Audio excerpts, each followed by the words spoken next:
It's funny, I got an internship at this popular studio in Detroit, and time I wanted to get into music production.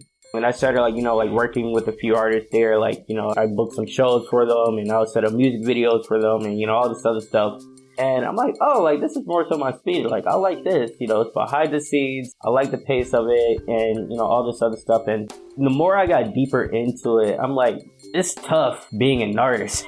You can put your everything and then some. It's still no guarantee. And so it's like, you obviously have to, because you're passionate about it. And that's kind of what really got me thinking about it as far as in the role that tech can play with helping artists. It's one of the big things, especially now that I'm really big on, is the whole idea of as far as increasing artists' earning power. What's up, Unfound Nation? Dan Kihanya here. We are back after a couple of weeks off to end the summer. Thanks so much for checking out another episode of Founders Unfound. That was Isaac Lyman, founder and CEO of RaxPlay, which enables music artists to perform live real-time concerts via virtual reality. This VR platform lets fans be front row, in the VIP, or backstage, all in the comfort of their own home. As the song goes, Isaac was born and raised in South Detroit. At an early stage, he was called to music. It was then that he really came to appreciate the power that technology could have on the industry. And like many famous tech entrepreneurs before him, he made the tough call to pursue his startup dream instead of focusing on college. A hustled for internship, a hackathon, and a call from Google startups followed, and so RaxPlay was off and running. Isaac has a great story. You'll want to listen in. Our episode is sponsored by Aperture Venture Capital, a seed stage fund reimagining startup investing for the multicultural mainstream. Founding partners William and Garnett recently announced their inaugural $75 million first fund, focused on diverse and female founders. But Aperture is double-clicking on changing the VC narrative. They also want to showcase the voices and stories of diverse entrepreneurs. Do you feel like you have a great story to tell? They want to share it at aperturevc.com/founders. Head over to their site or look for a link in the show notes. And please make sure to subscribe to the podcast. We're available anywhere you get your podcasts, even YouTube. And if you like what you hear, please drop us a 5-star review on Apple or podchaser.com. It makes such a difference as we try to grow our podcast. And while you're at it, why not tell a friend about us? Now, on with the episode. Stay safe and hope you enjoy.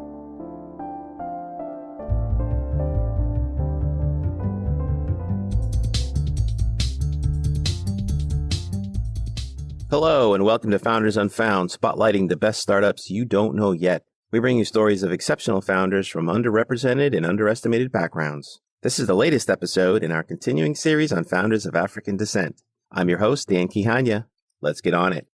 Today we have Isaac Lyman, founder and CEO of RaxPlay, which enables music artists to perform live real-time concerts via virtual reality.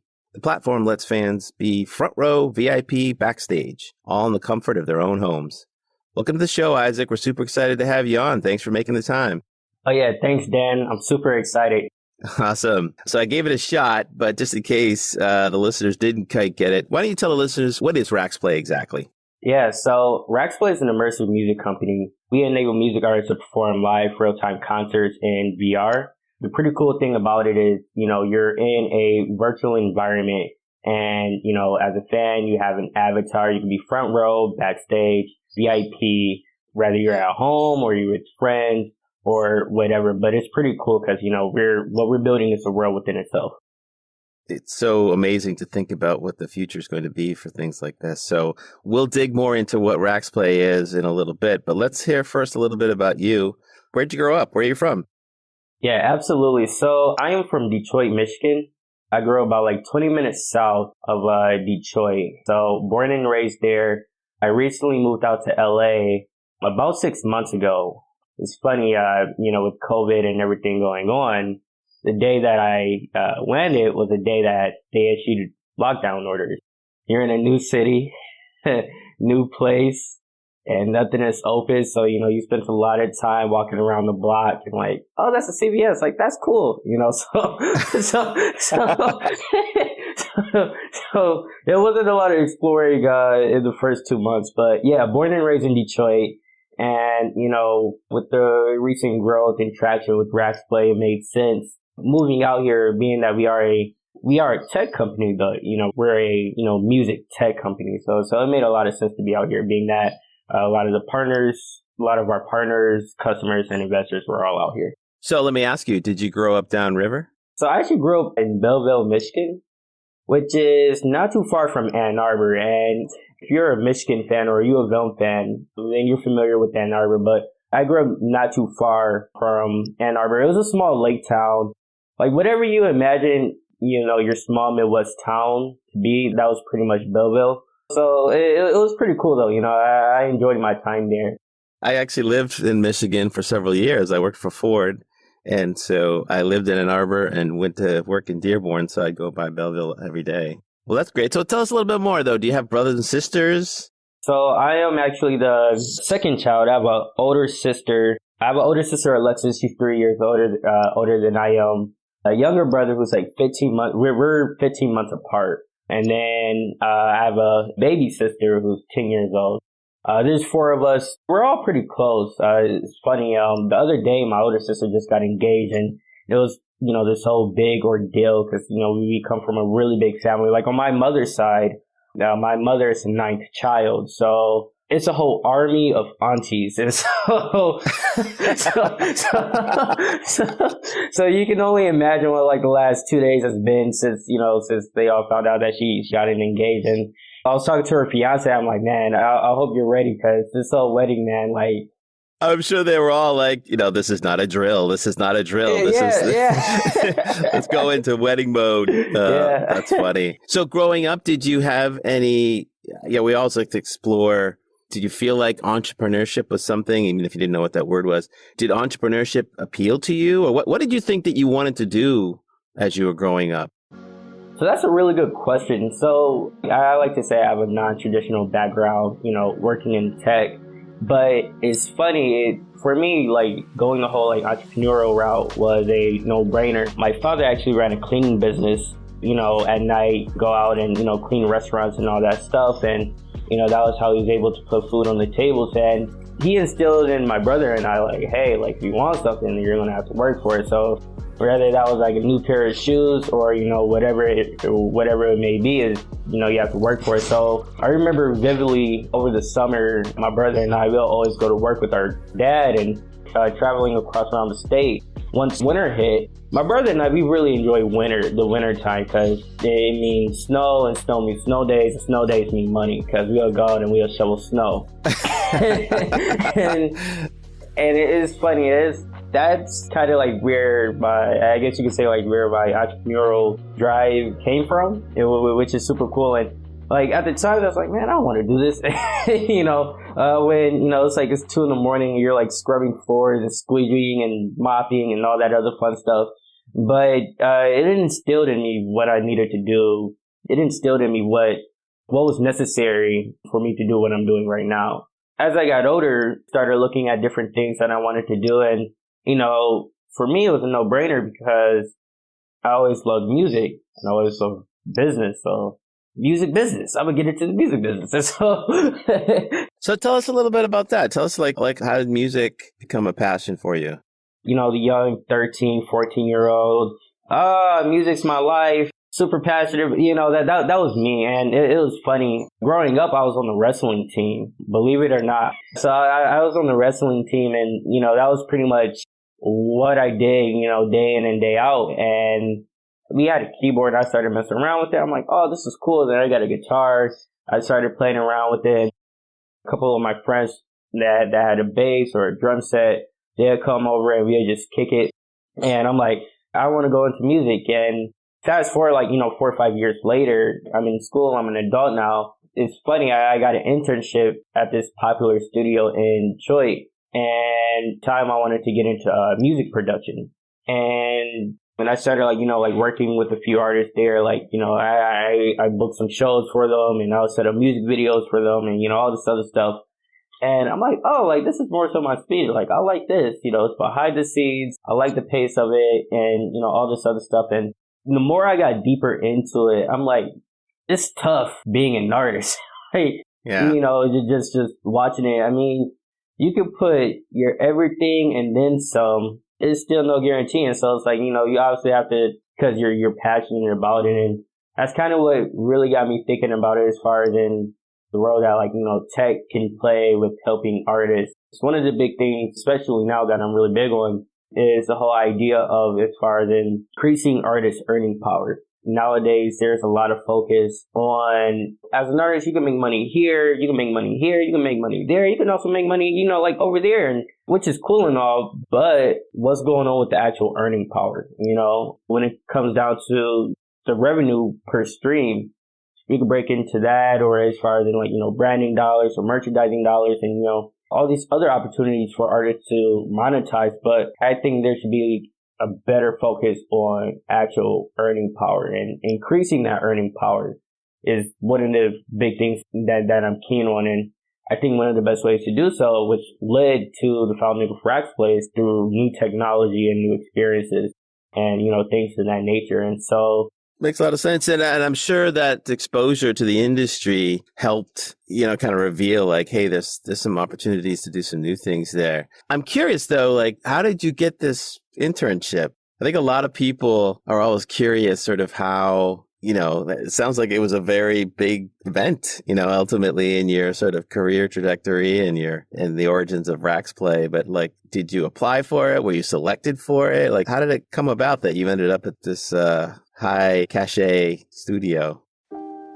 Yeah, so it's actually funny. I remember a friend telling me about the studio. I'm like, oh man, like this sounds really cool, and I'm like, I'm gonna go ahead and apply. I applied. I didn't hear anything back, so I called, and there's this guy there named Lamar. He picked up the phone like, who's this? I'm like, hey, this is, Isaac Lyman. I filled out a application, for the internship, and this, that, and third, and it's like, all right, man, like, forgot the day and the time that they told me to come through for the interview, but I did, and it went well. And they initially had you doing grunt work, which was cool. So I mean, you were cleaning like the first 4 months. You had to earn your keep. So which brought me back to the days when I was working with our dad, or when I was working with my dad, and we were cleaning and stuff like that. So it was cool. But eventually they started showing me like the ropes, and started meeting like the who's and the Detroit music scene, and I started to pick up. I'm like, oh, so like this is how that works. I'll even eavesdrop on some of the conversations I'll be hearing, and all that other stuff. So that's pretty much how I was able to land there. But you're right though, like it really did serve as a launch pad as far as where I'm at now, and pretty much put me on the path that I'm currently on right now. I'm hearing definitely this entrepreneurial hustle, like picking up the phone. I'll be honest. I think my kids would be like, oh, well, I didn't get the job, or somebody else got the job. I mean, to be proactive and say, let me call and see what's going on and get the job. And then to come in and be humble and hungry enough to be, sort of like, okay, I'll just keep doing things, keep trying to take in what I can take in and look for opportunities to do more. To me, those are all part of the startup recipe, is to have sort of those hustle genes. Yep. Yeah. Were your parents encouraging about music and or business? Did they want you to like go to school and become a doctor or anything? Or did they say, do what you want? So it's funny. Both my parents, they were both like super supportive of me doing what I'm doing. And, my pops was like a real old school guy. He refers to me as bullheaded. Yeah, bullheaded. And so it was just like, ultimately, he's like, look, yeah, I know you want to do what you want to do. When it's all said and done, just make sure that like you cover your bases. As long as you cover your bases, like you're good. And so they knew I was passionate about Rax Play and with what I was doing. And I mean, it's one thing to be passionate, and then it's another thing to actually put in the work. So they saw I was putting in the work, and I'm like, all right, like you're serious about this. There was a point in time when I was in school, and I had a whole like career plan and, all this other stuff. And it dropped out, I'm like, oh, I want to do music, which honestly I think is stupid. I know it sounds crazy, but not a good idea. Like I've looked up, don't get me wrong, I've worked hard, but I've definitely looked up as well. I believe everybody's situation is different. And, like when I was looking at the pros and cons at the time, the pros made sense. And like now like it's definitely paying off. But one of the things I personally don't buy into is like dropping out of college and thinking like everything's going to be like just rainbows and sunshine. But I am thankful for like the path that I am on. And and all the stuff that, we were able to accomplish, thus far. That's great. And we're going to hear more about that path for sure. But we're going to take a short break and we'll be right back with Isaac Lyman from RaxPlay. I love that I'm building something, most importantly, that really matters and that can change the world in a very relevant and necessary way. By being able to run my own business and be able to write my own check, as a lot of Americans would like to be able to do, I want to be able to be a bright, shining example of exactly how to make that happen. Hi, we're William and Garnett, founding partners of Aperture Venture Capital, VC for the multicultural mainstream. Aperture is a $75 million seed stage fund reimagining the startup landscape for diverse and female founders. If you're listening to this amazing podcast, you already know diverse and female founders have largely been ignored by the VC industry. Aperture is making it our mission. We want to elevate those voices. And so if you're a diverse founder, we want to showcase your story. Come share your voice and your founder's journey at aperturevc.com/founders. That's aperturevc.com/founders. Thank you very much. So we're back with Isaac from RaxPlay. So Isaac, I want to delve a little bit before we get into RaxPlay. You mentioned this idea of going to school and have a career plan. Like, what was that? And when was the deciding moment when you said, okay, I'm just going to go do RaxPlay instead of that career plan?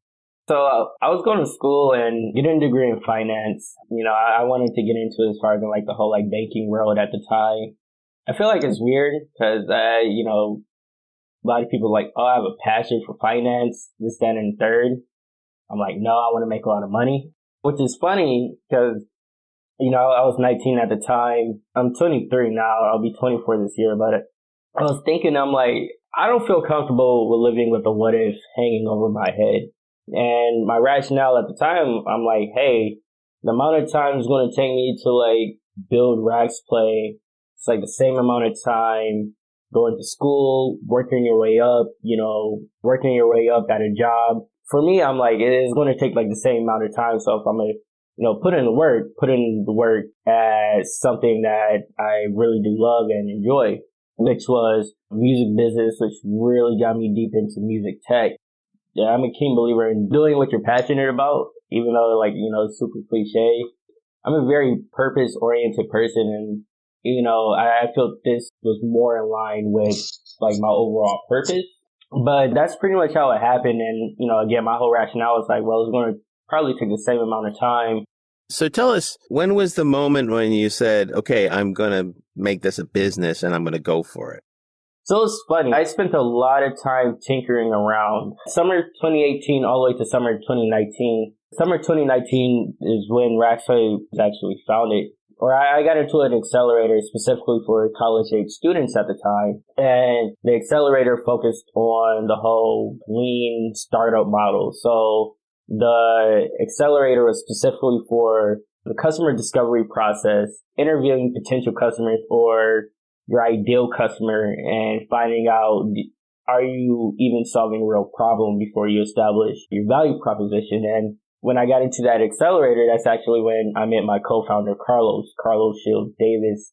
At the time, I was tinkering around with, like, a music streaming, music networking, music community idea, which I'm happy it didn't go through looking back because it wouldn't lead to where we're at right now. And Carlos was focusing on this whole, like, VR social app. And, like, instantly, like, Carlos and I, we just clicked because we're two different people. And it's funny because, like, Carlos is, like, very, like, stoic and, all this other stuff. And I'm energetic, like, hey, how you doing? And, personality-wise, we just clicked. Like, work styles, like, we just clicked. And when he and I got together, we were like, okay, like, it's time for us to, like, really double down because we got something here. That's so important. I mean, when you find a partner, I mean, startups it's kind of a team sport, right? And having somebody who's like, oh yeah, I get it too. And we can make this big can definitely be energizing and catalyzing to taking that big step. Yeah, I actually remember the day. That was June 2nd of 2019. And it was funny. Shout out to TechTown Detroit because TechTown Detroit are the ones behind that accelerator program. And I like to consider TechTown, like, as our home base. because they gave us space to work and, you know, all this other stuff. And there's a lot of mentor and advisors that we still work with to this day over there at TechTown. But Carlos and I, we pretty much was hammering it out every day there over there at TechTown, and we would just get on a whiteboard. There's a lot of room for opportunity when it comes to music and VR. You know, live concerts is just, you know, one segment of that. And so pretty much we were hammering out as far as, you know, what Racksplay would be. A few weeks later, there was this hackathon sponsored by Bose and Capitol Records, which was really cool. Carlos and I, we were like, oh, this is perfect because, you know, being a VR music tech company, I mean, they were doing AR, but like, hey, like, you know, immersive technology music, like, hey, we need to check this out. And we went ahead and did so. And that was probably the most stressful, because we still joke about it to this day, but that was probably the most stressful 48 hours of our life that particular weekend. Through that whole process, we actually ended up meeting our CTO, Norvell Robinson. He ended up joining our team after the hackathon because we ended up placing in third place. But it's funny because we didn't really have the best hardware. Mind you, we're about like 80-90% done with the build. You know, somebody walks over and the laptop gets unplugged and the laptop completely restarts. I mean, like, clean slate. Now we got to start over. It was terrible. when one of the guys, you know, walked around and he was like, what have you guys been doing all this time? You guys are supposed to be prepared. And Papa put it bluntly, he was pretty rude. And it's funny because like there's still teams to this day, or people from teams to this day, like, hey man, how you talking to you guys? Like, that wasn't right, because like we were like the only group of young black dudes there. So, you know, just the way he was talking to us, we were like, yo, like, this isn't cool. And I remember that experience, you know, because, you know, I was trying to be a good sport, so I took it on the chin. It's funny because, you know, like Carlos, I'm just watching Carlos. Carlos, like, he's not talking to me. Hey, Carlos is just going about his business, which is funny. I don't know, I'm keen on treating people with respect. So it's like, when you guys just belittling people, or I don't think that's cool. There's always a better way to communicate or solve problems. But ultimately, we end up working through it. And which I mean by that, like, we spent that entire night working till like 3 a.m, getting the project back together. And then that Sunday morning, we got back together and we ended up taking third place. And then we continued working with the Bose AR team for like about 6 months on some like prototyping stuff and things of that nature. Before that 6 months, that accelerated program ended up finishing, and we ended up winning a $15K grant. We did a pitch competition. So we ended up placing in first place, $15K grant. And then came along the whole like G-Beta Music Tech Accelerator backed by Capitol Records, which the whole Capitol and Bose thing was in partnership with the G-Beta Music Tech Accelerator. The whole purpose of that hackathon was pretty much to like identify teams that they can get in their accelerator. And so a few months later, we continued working with Bose on the AR project. And then, you know, we also started working with Capitol, did a few live activations, tightened up our business model. We really got an inside look on it as far as like how the industry really works and the nuts and bolts. And so that's a great story. That's a great arc. And I hear a lot of building conscientiously and trying to ensure, you know, that, like you said, the discovery's there, the product, the tech, it's all aligning and creating momentum as a team, which is an awesome story. But tell us a little more detail about how Racksplay works. Like, what does it actually do? And give us a kind of a use case of how it would be out there in the world. Yeah, so I love it. Okay, so pretty much if you're a person who owns a VR headset, pretty much you go on like the iClose platform, you go on Racksplay platform, you see as far as what available shows is out there. You are made aware of a show like ahead of time. So really what it looks like, oh, like this artist is performing at 7 p.m. Eastern time. When you put on this headset, watch this show. On the artist side, which is really cool, like we're working through all the tech right now, but on the artist side, you know, there's competitors in this space that's also operating, but one of the things that we really pride ourselves on is that, one, we are operating in real time, and we're operating real time on a VR headset. So the artist has a full-on motion capturing suit where you capture the movements, facial expressions, lip readings, hand tracking, the whole 9 yards. And pretty much we track all of that.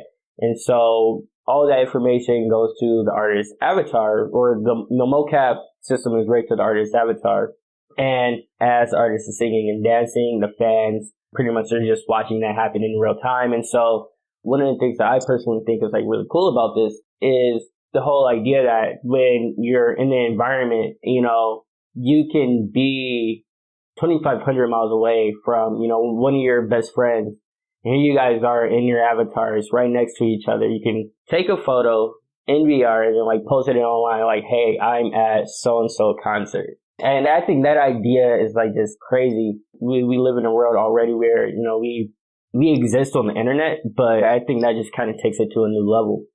And so from the user standpoint, you know, as we mentioned, there's actually like a VIP like area where you can get into. There's also a backstage area that we're currently working through where you can actually meet the artist. And I think it's like really cool when you could go and take a photo with a, you know, 30-foot, you know, whoever the artist may be.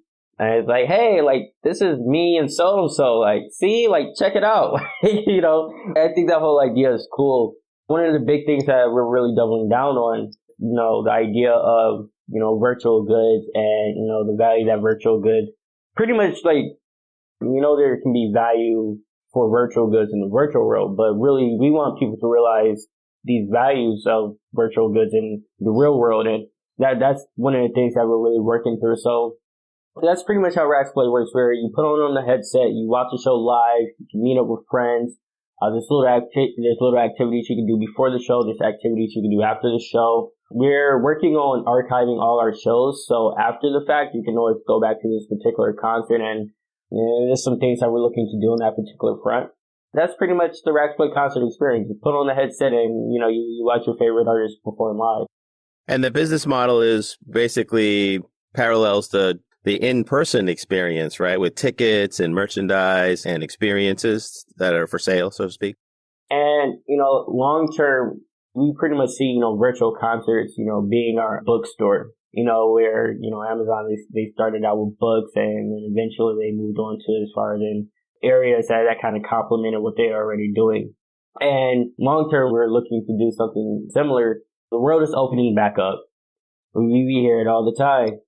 Oh, so, you know, the world's opening back up. Like, what does this mean for Raxplay? And, you know, our seed round would be closed out if I had $1 for how many times I've heard that. But it's funny, when we look at our market positioning, we don't really see ourselves competing with, you know, in-person concerts if you look at the overall experience that we're looking to deliver. But I say that to say is, you know, concerts is simply our first step, but really the long-term play is where Raxplay is a platform that just hosts pretty much, you know, artist experiences. So rather that is concerts, NFTs, particular like plot points, you know, within their career. Like, you go into a specific artist gallery and you can find it all there. And that's ultimately the long-term play of Raxplay.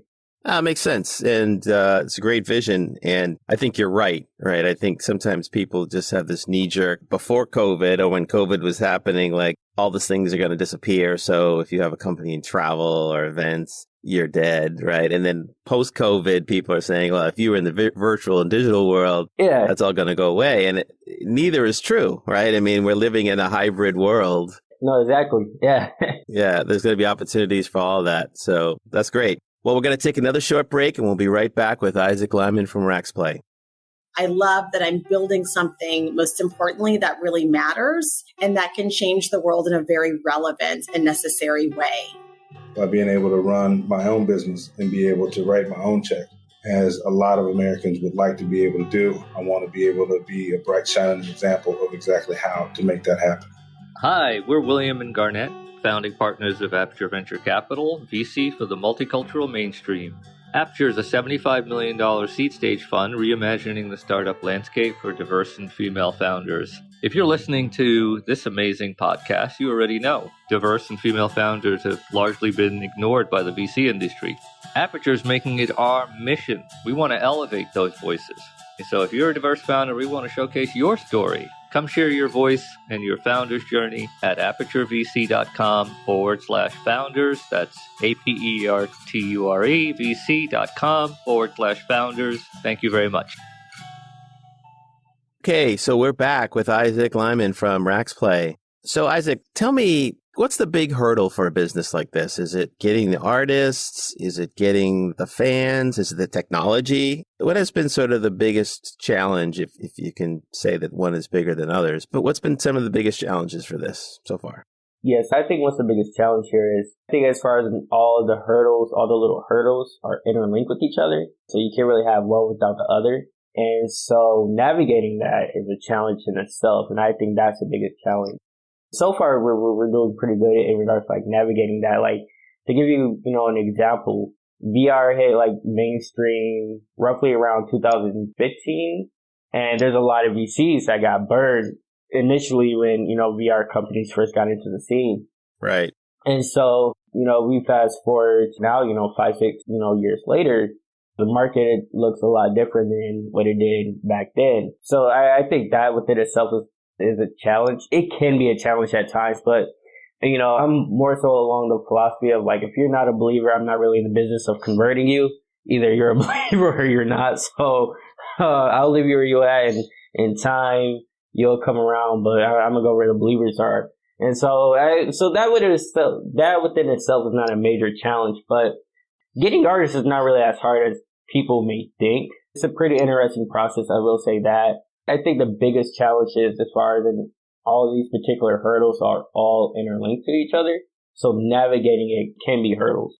Interesting. And I'm curious your thoughts, since you're deep in this industry. If you had to guess, are we 2 or 3 years, 5 years, 10 years? How far away are we from VR without a headset? Yeah, we definitely got some time as far as VR without a headset. We're looking at it at least, late 2020s, early 2030s. Because I mean, if we look at as far as like VR headsets, a lot of companies are still working through as far as how to make the headsets comfortable, and, figuring out as far as how you can get more bandwidth, out of these headsets, and, making them smaller, and, things of that nature. And so a lot of companies are still working through those particular sets of problems. So we got a nice 8 or 9 years for that to come into fruition. But in the meantime, what we're going to really start seeing is that VR and AR technologies is really going to become like a lot more comfortable. So if you look at the Quest 2 is like the best selling headset right now in the market. If I remember correctly, it's like a little over 3 million units that's circulating in the market right now. And it launched in October of 2020, which is not bad. So we are seeing these updates happen in real time, and the progress, being made. No, that's helpful. And, I think about my journey around mobile, and there was this gradual adoption, right? And then the iPhone came out, and it kind of, took another leap. So VR is still in that early stage. Yeah, it's actually crazy that you brought that up. I remember reading, it was like early on, like when we first started Racksplay, but I was reading this analyst, and it did a comparison to mobile devices and VR devices. One of the crazy things for me is like, you definitely do still have your naysayers about VR. And again, I'm not really in the business of converting non-believers into believers. But if you look at the hard numbers year over year, it tells a very clear story as far as what is happening here in the market. Regardless as far as what I believe, regardless of what you may believe, these numbers tell a very clear story that VR is not only a growing market, it's growing sustainable, and this is a market where you need to pay attention to, because it is here to stay. And I think what we're seeing right now, we're seeing all these bits and pieces like popping up, and within the next few years they're really going to start coming all together. But the hard numbers paint a very clear story in regards to as far as in the growth of VR hardware and overall the adoption of VR technology. And I mean this specifically in regards to just even outside of use cases outside of gaming. But I think one of the big initiatives, or one of the big pushes as far as for VR, is where you're building use cases outside of gaming, to go ahead and reach mass adoption, and go ahead and reach mass adoption. And that makes sense. Wow, you really know this business. That's great. Thanks for sharing that. I want to switch gears a little bit. I want to hear a little bit about Google and how all that came together. It's pretty crazy because I didn't see it coming. They emailed me like a week before we actually sat down, and they reached out to you. Yeah, saying like, hey, like you made it to the final round for this grant. And I remember getting an email. I'm like, I don't remember doing an application, but I'm going to take this phone call. So Had you actually done an application? no, I was confused. So like, I'm like, hey, I didn't do an application, but I made it to the final round. So I'm going to take the call at least to just see what they're talking about. And, they were asking me questions, about Rags Play and what were our next steps and what we use the funds for. And they say, hey, we already made our decision. Like, here's $50,000. I'm like, oh, wow. So it really caught me off guard because I was not expecting that. And So wait a minute, Isaac. A bunch of people are going to listen to this and say, it's like you found a wallet in the street full of money. Like you just got lucky in this app. There's got to be some connections, like somebody nominated you or Jewel was your neighbor or something, or like, there's got to be some story behind the story. it's funny. I'm pretty sure somebody nominated us. I mean, somebody had to nominate us. And I'm pretty sure it had to be somebody at TechTown or another organization that Rax Play is affiliated with. I wish I actually knew who nominated us because I wanted to tell them thank you. Unfortunately, I don't know, but I'm sure I'll find out. And so it was a surprise. It was a good surprise, Yeah, it was a good surprise. And one of the reasons being, being a young black team from Detroit, non-traditional backgrounds, it's a different ballgame that you're playing when it comes to the whole fundraising process. So, with Google stepping in, it was pretty much, the money's one thing, but really what it did was it pretty much validated that, hey, these guys are legit. What they're building on is legit. Like, this is something that you need to pay attention to. And then it really opened up doors for us to, hit some of the goals that we've been looking to hit within the last 6 months. So, the funding announcement and the funds itself, really enabled us to do so. And it's something that I'm super, super, super, thankful for. If I'm being honest, I do feel as if there's, a lot of lip service when it comes down to, oh, we want to help black founders. What percent of venture capital goes to one black founder? We need to do something about it. Let's do something about it. And then, nothing is done. And so it's really cool to see, Jewel and, Joey and, Goody Nation and Google, really step in. And we're going to step in. We're going to actually make something happen. And so it is very much appreciated. And I think even now, we're starting to see, more black, emerging managers, starting to come up, and we're starting to see different funds. Maybe it's my lack of experience, but as far as I'm concerned, I know the whole venture industry is built on the idea of, as far as outlier results. And I mean, the whole method behind it is, pattern matching. And if we're really trying to get into the nitty gritty of it, it's pretty much like, hey, we're homeboys, so I'm gonna fund your company and we're gonna see what's going to happen. And I just don't see that being a good method. And so, which I'm sure we could dive into that, but that's just my 2 cents. How do you think about fundraising, in terms of timing, in terms of what kind of investors you're looking for? Like you said, you moved to LA, which makes a lot of sense. It's entertainment, sort of mecca, and some of the venture folks or investors are affiliated in those spaces. But how do you think about fundraising kind of philosophically, I guess? So there's definitely a few thoughts that I have. So, again, someone like myself that kind of comes from a non-traditional background, I realized really this whole idea of storytelling and you need a strong narrative, this, that, and the third. And, that's nice to have, but we have to show, or I think a team like ours, we have to show we can actually execute on a product and get features out there. We can actually get really good people on our team. I mean, really good people on our team.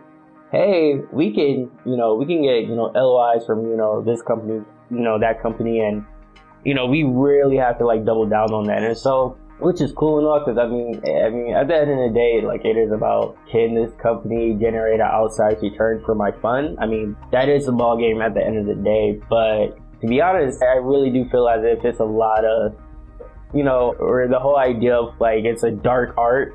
There's a lot of that when it comes to just fundraising and stuff like that. I mean, I've heard people say, the best founders, they don't need a pitch deck to raise funds.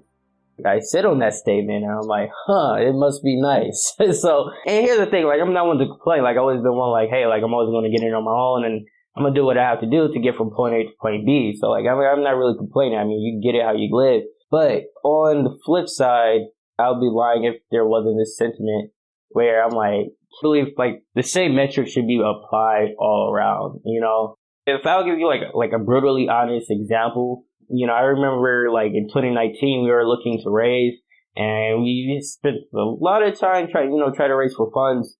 We spent a lot of time trying to raise for funds and pretty much it was like, hey, you guys are too early, come back to us, even though we had like labels in the decks like, hey, like we're looking to shift our whole marketing budget to like this specific area, all this other stuff. And, here we are 2 years later, you have like funds that will look you dead in your eye and, hey, it's been like 2 years. Like, why you don't have a product? Because we've been told we were too early for the last 2 years.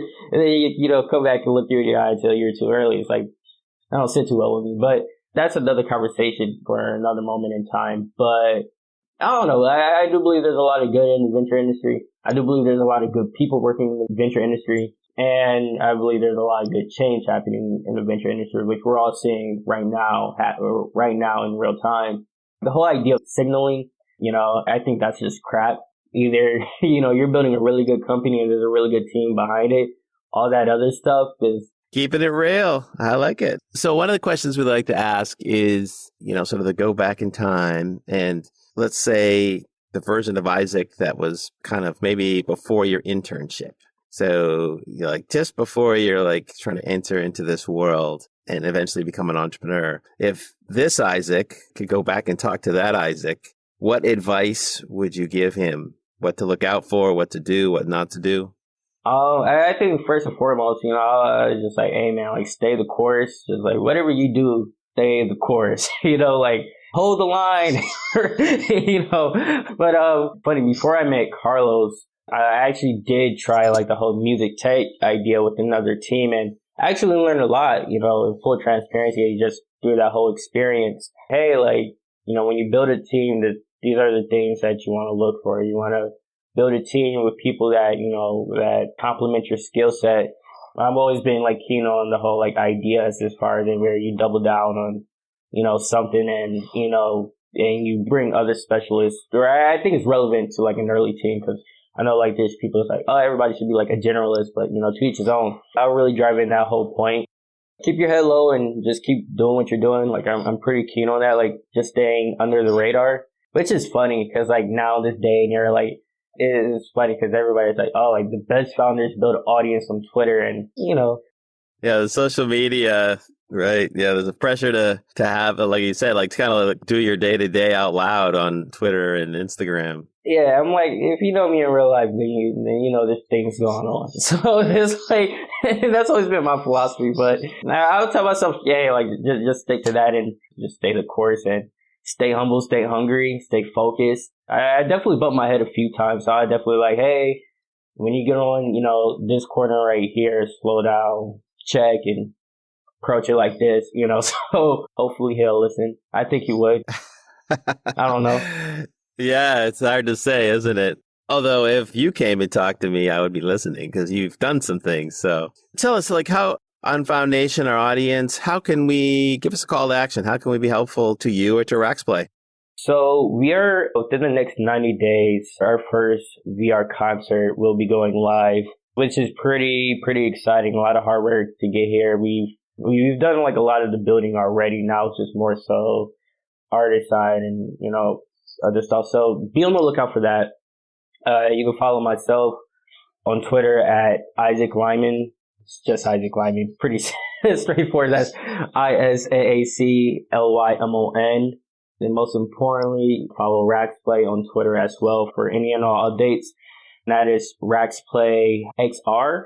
And then just be on the lookout for Raxplay. Our whole mission, it's cliche because I feel as if it's cliche, right? Because like a lot of companies, our mission is to, change the world and this, that, and third, and and it's not really changing the world. But our mission, Raxplay mission, is ultimately to empower the digital artist, and at the core of that, like we believe in a higher level of creativity, and so we think immersive technology is really going to open up the door of a new way to tell stories, a new way to share art, a new way to experience art. And we actually want to provide the tools, we actually want to be the platform for this higher level creativity, and which I think would be a really, really cool conversation. It could get pretty left field, like when we really start diving into as far as some of these ideas. But I mean, there's just some really sick VR artists out there. Just be on the lookout for Rax Play. I love it. And I can't believe we're already at the end of our time. This has been so awesome, Isaac. Thank you so much for taking the time to speak with us. This was like super, super cool. Super excited that you had the chance to do this. Yeah, this was pretty cool. So I really did enjoy myself. Good. Well, that's what we aim to do, right? This is a conversation, and it allows you to showcase all the greatness. So thank you again. We really appreciate it. Oh, yeah, absolutely. Thank you. We'd like to thank our guest, Isaac Lyman, and our sponsor, Aperture Venture Capital. This podcast was produced by yours truly, Dan Quijana. Additional audio editing and production by We Edit Podcasts. Don't forget to subscribe wherever you listen to podcasts, or simply go to foundersunfound.com/listen to. That's listen to. And follow us on Twitter, Instagram, or LinkedIn @FoundersUnfound. Thanks so much for tuning in. I am Dan Quijana, and you've been listening to Founders Unfound.